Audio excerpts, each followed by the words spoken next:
Hello everyone. ఈ గేమ్లో చూపిస్తున్నట్టుగా మన ప్లేయింగ్ కార్డ్స్లో 1 2 3 4 5 6 నెంబర్స్ ఉన్న కార్డ్స్ పెట్టుకుంటామండి.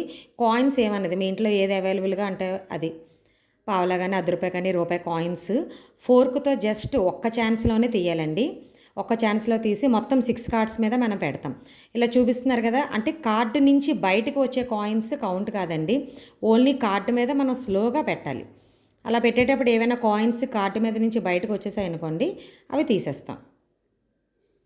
తీసిన తర్వాత డైస్ ఇస్తామండి. 2 ఛాన్సెస్. ఇప్పుడు 4 పడింది కదా, సో 4 నెంబర్లో కాయిన్స్ పెట్టారు. తర్వాత ఏదో ఒక కాయిన్ తీసుకొని మీరు ఆ కాయిన్ని ట్యాప్ చేస్తే బొమ్మ బొరుసు 2 ఉంటాయి కదండి, సో ఈవిడికి బొమ్మ పడింది. ఓకేనా? సో ఆ 4 నెంబర్లో ఉన్న బొమ్మ పడిన కాయిన్స్ అన్నీ కౌంట్ అండి. బొరుసు పడిన కాయిన్స్ అన్ని మనం పక్కకి తీసేయాలి. తర్వాత మళ్ళీ ఇంకో ఛాన్స్ అండి. ఇప్పుడు 6 పడింది, సో 6 నెంబర్. అలాగా ఎవ్రీ మెంబర్కి 2 ఛాన్సెస్ అండి. 2 ఛాన్సెస్లో బొమ్మ పడితే బొమ్మ, బొరుసు పడితే బొరుసు, అవన్నీ కాయిన్స్ కౌంటింగ్. సో అవన్నీ టోటల్ చేసి దాని ప్రకారం మనం విన్నర్ని క్యాలిక్యులేట్ చేస్తామండి.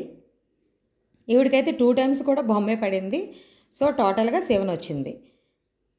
అలా అందరిది క్యాలిక్యులేట్ చేసుకొని కౌంటింగ్ బట్టి విన్నర్ని అనౌన్స్